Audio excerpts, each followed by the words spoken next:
Hey everyone, this is Nick from Pedulla Studio, and in this video I'm going to show you how to increase the value of any basic cabinet by using a simple technique anyone can do no matter what your setup. Plus, I'm going to do something to this perfectly grained oak that I can only imagine is going to annoy a bunch of people. A big thanks to Britain Timbers for supplying the white oak for this build. I'll leave a link to their website below if you're interested in checking out any of their products. The piece that I'm building is a low-lying entertainment unit designed for a client that has specific size requirements, not only for the room itself, but also for the equipment that will sit in the unit.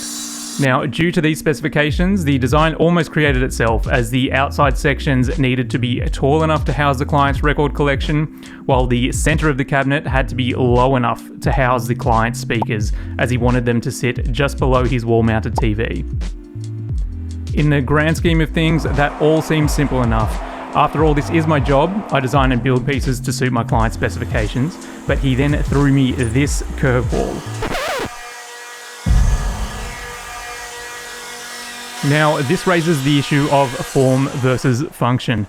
This cabinet clearly needs to serve its function, and at this point the design perfectly suits every aspect. But how do I turn it into a showstopper? Well, after some serious thinking and a sleepless night or two, the key to turning this cabinet into a one-of-a-kind piece is all going to come down to some creative thinking and this simple router bit. But more on that later.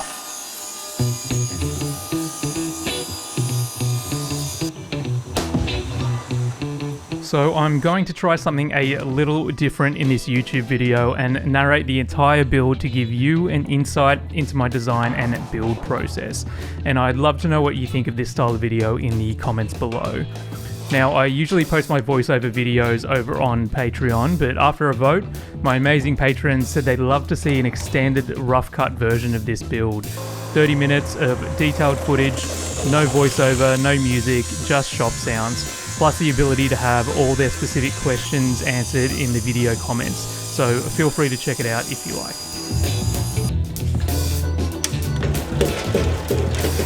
This Altendorf panel saw makes easy work of all the miter joints.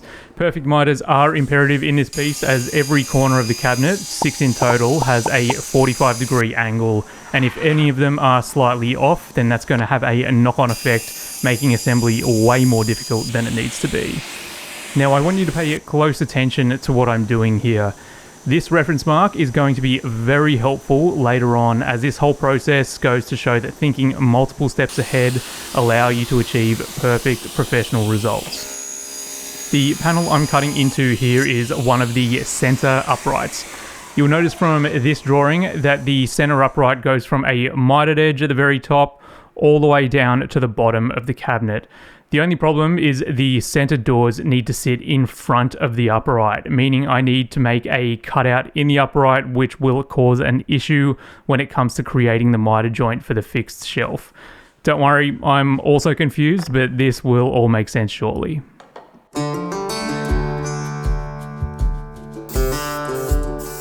Now, there's only so much you can see from a drawing, but I have to say I was surprised by the final outcome of this piece. All the different components came together at the end of this video, so be sure to hang around to watch it unfold. And I'm happy to say that not only were my expectations met, but more importantly, my client was incredibly happy. I mentioned earlier that I started a Patreon account at the end of 2022, and I have to say that I'm absolutely blown away by the amazing community over there. Thank you so much to everyone who has signed up. Now, the content is free from algorithms, and the extra behind the scenes and monthly woodworking videos give an insight into my 20 years experience in the industry. In fact, I've just released a video on how to charge for your designs up front. There's nothing worse than wasting your time and money on creating designs for potential clients only to have them back out at the last minute. These tips completely change the way I run my business. So if you are interested in extra content, be sure to check it out. I'll leave a link below. And as promised, here's a list of all the patrons who joined in the first 2 weeks. I was not expecting to write out this many names. Remember how I cut off the edge of the upright earlier? Well, this is all hopefully going to start making sense now. You can see why that reference mark was so important, as it lets me know where I need to reattach the edge. With some careful marking out, I can now cut down that front edge with another miter cut that will attach itself to the front edge of the shelf you saw me slide into place earlier. This shelf will be fixed into position, providing strength to the overall cabinet. Now, the whole point of this long and intricate process is to allow the front edge to continuously flow around the entire cabinet with perfect miters, while also allowing the center uprights to sit in from the front edge. The inset upright will now let the center door to sit flush with the edge of the cabinet. You'll see these doors come together next. One of the things I love most about woodworking is that it allows you the time to reflect, not only on what you're creating, but also on life in general. I was building this piece during the Christmas rush of 2022, which is always a stressful time for any business owner, and I couldn't help but think how fast-paced our lives are. It seems as though the very world we live in goes against what woodworking is at its core: patience, acceptance, and a willingness to learn. It's sometimes hard not to feel like an analog player in a digital world, but in a strange way, that's what draws me to this craft. Being in the workshop is almost a meditation, an escape, but I will admit it can be difficult not to feel the pressure. As a furniture maker who has built a career of building unique one-off pieces of furniture, I can sometimes find it difficult to maintain unique ideas. With such amazing makers in the world, it's becoming harder and harder to have a voice. This can be a good thing and also a bad thing. I mean, being surrounded by such talented people is inspiring, but if you're not creating new and unique pieces, it can feel like you're getting left behind. I mean, how the hell am I going to back up my last video? But don't worry, I do have some cool new ideas coming. But I think that's why this piece was so intriguing to me, as this is my version of making something basic stand out from the rest, and it's proof that woodworking truly is a creative field. So the door frames you just watched me make are the center cabinet doors, and if you've watched my videos in the past, you would have seen me do that exact same technique on other projects. Usually I insert brass grills into the door frames, but I'm trying a different type of grill, which I was really impressed with. What you see me working on here are the veneer doors for the outside sections of the cabinet, which have of course been edged in veneer to hide the MDF substrate. This is actually where the cabinet is going to take a complete new turn and begin to take shape as a one-of-a-kind piece of furniture. These stable veneer panels are essential in order for this idea to work. Now, because this voiceover is being recorded after I completed the cabinet, I'm going to hand it over to Nick from the past to talk you through what's about to happen next. Okay, thank you, future Nick. You're welcome. What the f... So at this point of the build, I could essentially just finish sand and oil the cabinet and we'd be done. It is a fairly basic looking piece, but still a good looking piece nonetheless. But this isn't actually what the client has asked for, as they are looking for a one-of-a-kind piece. And if you know my work, then you know I can't actually just stop here. So how do we do this? Well, when I look at this cabinet, I can see that all the necessary functions have been achieved, yet I still have all of this blank space on the doors here, which if utilized correctly, I can really increase the value of this cabinet, turning it from a basic piece to a real showstopper like the client has requested. And this is all going to be achieved by using this router bit right here. Plus, I'll be doing something to this entire cabinet later on that's really going to help this new detail to stand out, although I do think it's going to annoy a few people. But yeah, let's get straight into it.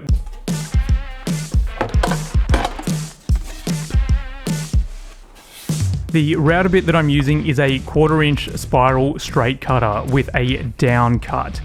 The reason why I'm using this spiral cutter is because the downward cutting action stops any tear out which would ruin the crisp lines that I'm after. I'll leave a link below to this cutter if you're interested. Now, it's not lost on me that when someone sees a workshop like mine with all the fancy tools, that this is perhaps unattainable, or maybe my kind of work isn't relatable to a lot of people, and that's a fair assumption. But the reality is I started out of my parents' garage with basic tools that gradually got better as I became more experienced and made more money. In fact, some of the best pieces I ever made were out of my parents' garage using limited tools. This is actually why I love woodworking so much, is that it's more about the imagination as well as a developed skill set than it is about the tools. Don't get me wrong, it's the good quality tools that allow you to build things faster and sometimes more precisely. But at the end of the day, woodworking is a creative endeavour, and it's nothing but your imagination that can hold you back.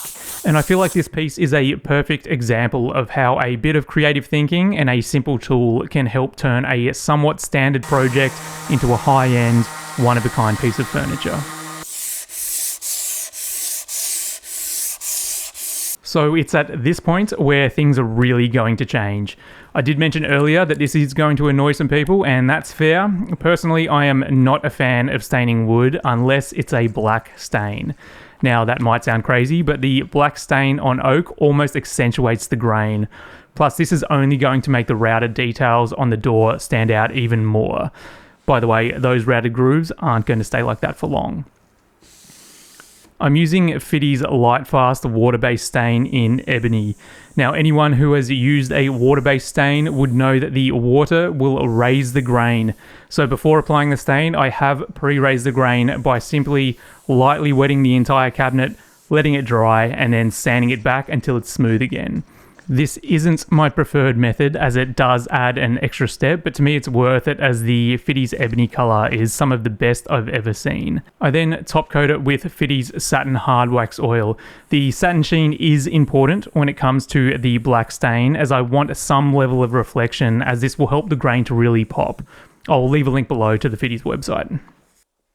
I mentioned earlier that I'm used to using brass grills from the English tapware company for my projects, but due to shipping and time constraints on this project, I had to go with what they had in stock, which was this black grill.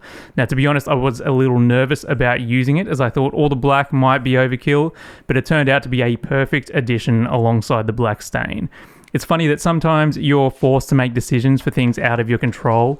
It can be frustrating, but this is one of those times where it worked in my favour, and I'll certainly be using this black grill again in the future. Okay, now time for the final element to come together. Of course, one of my pieces would not be complete without adding some brass. Now, I have mentioned a number of times that this is a basic cabinet. Understandably, this may not look basic, as there are certainly some complicated elements to the build. But what I'm really trying to get across in this video is that this simple inlay technique can be used on any piece of furniture, no matter how simple or complex.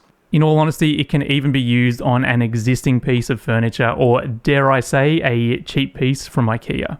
And of course, the inlays don't need to be made from brass. You can simply use a contrasting piece of wood to get a similar effect. This all comes down to your own creativity. And now it's time for my favourite part of every video. This is where all the creative elements come together.